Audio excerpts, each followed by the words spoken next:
Muy buenos días, noches para todos. Mi nombre es David Mejía Castro y yo les vengo a hablar de un tema bastante interesante que es las causas de trombosis arteriales. Estamos acostumbrados a que nos mencionen las causas o que nos hablen de la trombosis venosa, pero no tanto de la patología arterial. Y hoy se les vengo a mencionar que tiene el nombre de oclusión arterial aguda. Empecemos por una breve descripción de qué es esta patología. Y esta es un episodio súbito que interrumpe el flujo sanguíneo a los tejidos que se ven afectados. Y es causada principalmente por un trombo o por un émbolo, ¿cierto? Tengamos en cuenta algo muy importante y es que en esencia la trombosis venosa profunda y la oclusión arterial son generadas por las mismas causas, son generadas por esos trombos de los que les hablé anteriormente. Ambas se causan por la misma, ambas son por el mismo causante que son esos trómbolos. Eso es muy importante tenerlo pendiente. Mencionemos también un poco de la epidemiología, porque como ya les mencioné anteriormente, es una patología muy extraña. Solamente el 20% del 100% de los pacientes que presentan una trombosis van a tener una trombosis arterial. El otro 80% van a ser pacientes con trombosis venosa. Como podemos ver ahí en el dibujito, ahí se explica, se ve gráficamente muy chévere cómo se genera el trombo, ¿cierto? Que les vuelvo y les recuerdo, es el causante de esta patología. Mencionemos entonces que estamos hablando tanto de los trombos, mencionemos cuáles son las causas de generar un trombo en nuestro cuerpo. Y tenemos las principales causas, es la cardíaca. Y en la cardíaca tenemos principalmente una fibrilación auricular. Es la patología principal en generar trombos en estas patologías cardíacas, ¿cierto? También tenemos que los pacientes con prótesis valvulares cardíacas son pacientes que están predispuestos a generar trombos. Por eso son pacientes que tienen que estar anticoagulados permanentemente, por ese factor de riesgo de generar trombos, ¿cierto?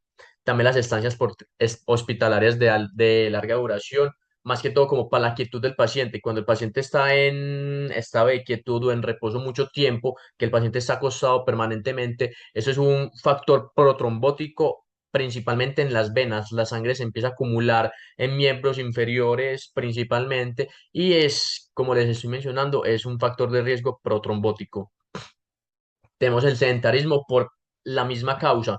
El sedentarismo de las pacientes con un estilo de vida no con mucha actividad o el clásico ejemplo de los pacientes que toman un vuelo que dura 12 horas y se quedan sentados en el vuelo las 12 horas. Esas son patologías que por la quietud pasa algo similar a la estancia hospitalaria. La sangre se empieza a acumular en miembros inferiores, principalmente en venas de miembros inferiores, y eso es un factor de riesgo para generar trombos. Entonces hay que tenerlo muy pendiente lo del sedentarismo. Y la fractura de pelvis o de miembros inferiores, por la misma razón, son patologías o situaciones que están en pro-quietud.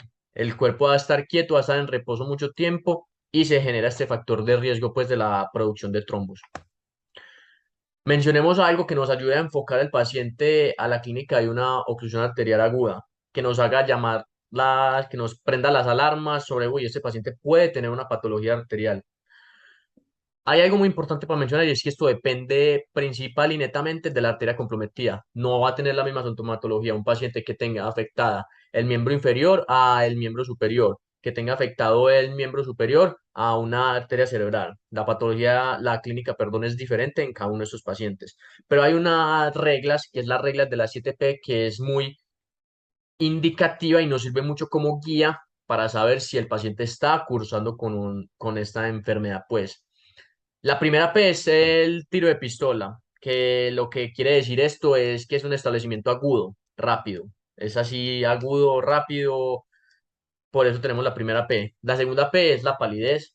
Tercera P de polar, que este polar hace referencia como a el frío que siente el paciente en la extremidad comprometida.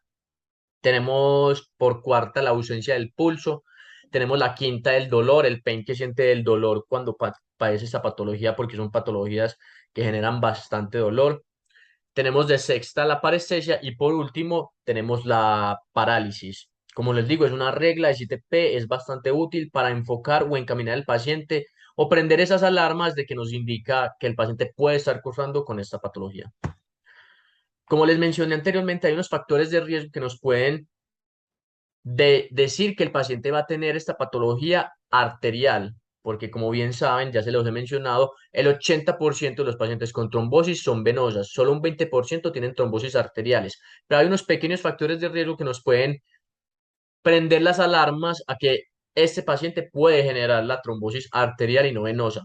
La principal de todas es el paciente con aterosclerosis. Cuando el paciente tiene una placa ateroma en los vasos sanguíneos, eso es un factor de riesgo a que el trombo que está viajando por el cuerpo se aloje justamente en esa arteria. Por eso tenemos que esta como uno de los factores de riesgo para presentar la patología arterial, ¿cierto? La obesidad por la misma condición de la aterosclerosis. La obesidad es un estado que puede generar esos ateroscleromas por tener colesterol alto, triglicéridos altos y todas las causas que sabemos que genera la obesidad, ¿cierto? La prótesis valvular. Si bien les mencioné que la prótesis valvular era un causante de trombos, sabemos por estudios que las pacientes con prótesis valvular tienen un pequeño porcentaje mayor de incidencia de patologías arteriales más que venosas. Entonces es importante tenerlo en cuenta que si el paciente tiene una prótesis valvular, es levemente más probable que presente una trombosis arterial. La diferencia no es mucha, pero es un poco más probable que presente esta patología arterial. Malformaciones arteriales como una coartación de la aorta. Un paciente con coartación de la aorta va a tener más facilidad para que este trombo se aloje en la arteria afectada con la malformación. Y canalización arterial. Los pacientes cuando se les canaliza existe una pequeña probabilidad de que el paciente haga un espasmo arterial. Los pacientes que generan esos espasmos arteriales, si bien es poquita la probabilidad, pueden tener la patología arterial. Bueno, y esta de aquí es la bibliografía. La gran mayoría de la charla de la exposición pues se sacó de los principios de medicina interna de Harrison de la 19 edición. Otros datos se sacaron de páginas de internet confiables como Medline Plus para complementar el conocimiento. Muchísimas gracias. Que los hayan disfrutado.